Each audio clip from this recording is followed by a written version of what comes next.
ಮಾಡಿದ್ರು. ಇದು ಸೋನಿಯಾ ಗಾಂಧಿ ಮನಮೋಹನ್ ಸಿಂಗ್ಗೆ ಎಷ್ಟೇ ನಾವು ಕೃತಜ್ಞತೆ ಸಲ್ಲೂ ಸಾಲದು. ಯಾಕೆಂದ್ರೆ ಅವತ್ತು ಅವ್ರು ಪ್ರೈಮ್ ಮಿನಿಸ್ಟರ್ ಇದ್ರು. ಇವತ್ತು ಸೋನಿಯಾ ಗಾಂಧಿ ನೇತೃತ್ವ ಸರ್ಕಾರ. ಹಿಂದೆ ಸಾವಿರಾರು ಜನ ರೈತ ಜಮೀನು ಅಕ್ವೈರ್ ಮಾಡಿದ್ದಾರೆ. ಯಾರು 1:3 1:4 ಕೊಡಲಿಲ್ಲ. ಯಾಕೆ ನಾನು ಫಲಾನುಭವಿ ಇದ್ದೀನಿ. 1:4 1:3 ಮಾಡುತ್ತೆ ಕಾಂಗ್ರೆಸ್ ಸರ್ಕಾರ.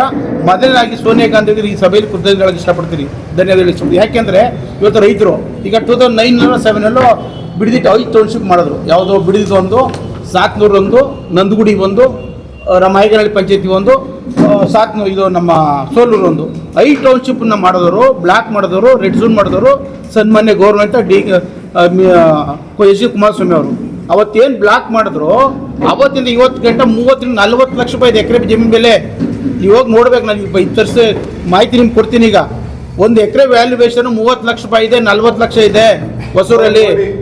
30 ಲಕ್ಷಪ್ಪ. ಗೌರ್ಮೆಂಟ್ ವ್ಯಾಲ್ಯೂ 30 ಲಕ್ಷ ಇದೆ. ಗೌರ್ಮೆಂಟ್ 30 ಲಕ್ಷ ಇದೆ. ಅವ್ರೇನಾದ್ರು ಅವತ್ತು ರೆಡ್ ಝೋನ್ ಮಾಡದೆ ಹೋಗಿದ್ರೆ ಇವತ್ತು ರೈತರಿಗೆ 5 ಕೋಟಿ 6 ಕೋಟಿ ಸಿಕ್ತಿತ್ತು.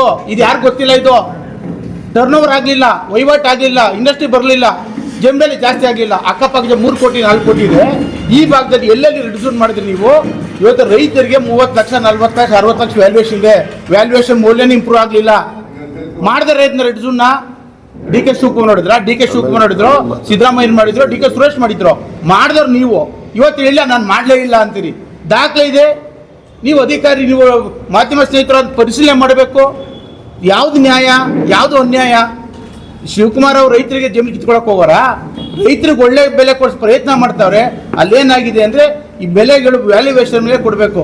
ಗೌರ್ಮೆಂಟ್ ಗೈಡ್ಲೈನ್ ಮೇಲೆ ಏನಿದೆ ಅದ್ರ ಮೇಲೆ ಸನ್ಮಾನ್ಯ ಡಿ ಕೆ ಶಿವಕುಮಾರ್ ರೈತರಿಗೆ ಬೆಲೆ ಕೊಡೋದು ಹೊರತು ನೇರವಾಗಿ 5 ಕೋಟಿ ಕೊಡಾಗಲಿ 6 ಕೋಟಿ ಕೊಡೋಕ್ಕಾಗೋದಿಲ್ಲ. ವ್ಯಾಲ್ಯೂಯೇಷನ್ ಬರೀ 40 ಲಕ್ಷ 60 ಲಕ್ಷ 80 ಲಕ್ಷ ಇದೆ.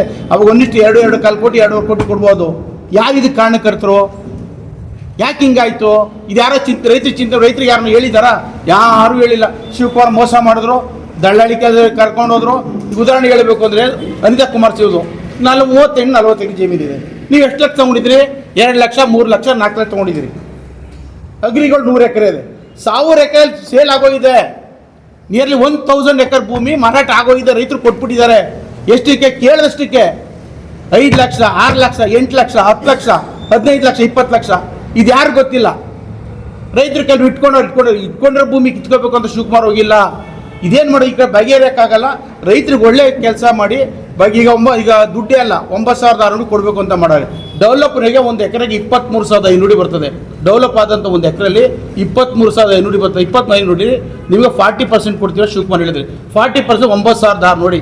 9,000 ನೀವು 5,000 ರೂಪಾಯಿ ಮಿನಿಮಮ್ 5,000 ಹೋಗ್ತದೆ. ಅಲ್ಲಿ 4-5 ಕೋಟಿ ದುಡ್ಡು ಆಗುತ್ತೆ. ಬರೀ ದುಡ್ಡು ಕೊಡಿ ಕಿತ್ಕೋತೀನಿ ಶಿವಕುಮಾರ್ ಹೋಗಿಲ್ಲ. ನೀವು ಅರ್ಥ ಮಾಡ್ಕೊಳ್ಳಿ. ಇಟ್ಕೊಂಡ್ರೆ ಭೂಮಿನ ನಿಮ್ಮ ಭೂಮಿನ ಇಟ್ಕೊಂಡು ಡೆವಲಪ್ ಮಾಡಿದೆ ಆ ರೋಡ್ ಮಾಡಿ ಎಲ್ಲ ಮಾಡಿಕೊಟ್ರೆ ನಿಮಗೆ 100% 5-6 ಕೋಟಿ ದುಡ್ಡು ಉಳಿತದೆ. ನೀವು ಭೂಮಿ ದುಡ್ಡು ತೊಗೊಂಡು ಉಳಿಯೋದಿಲ್ಲ. 2 ಆಪ್ಷನ್ ನಿಮಗೆ ಕೊಟ್ಟಿದ್ದಾರೆ. ಭೂಮಿ ತಗೊಳ್ಳಿ ಅಥವಾ ದುಡ್ಡು ತಗೊಳ್ಳಿ. ನೀವು ತೀರ್ಮಾನ ತಗೋಬೇಕು.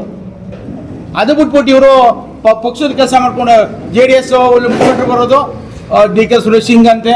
ಡಿ ಕೆ ಸುರೇಶ್ ಏನು ಸಂಬಂಧ ಇದೆ? ಡಿ ಕೆ ಶಿವಕುಮಾರ್ ಮಾಡಿದಂಥ ರೈತರಿಗೆ ಡಿ ಕೆ ಸುರೇಶ್ ಮಾಡಿದ ರೈತರ ಅನುಕೂಲ ಅಂತ ನೀವು ಯಾರು ಮಾಡಿದ್ದೀರಿ? ಎಷ್ಟು ಕೆಲಸ ಹೇಳ್ಬೋದು ನೀವು?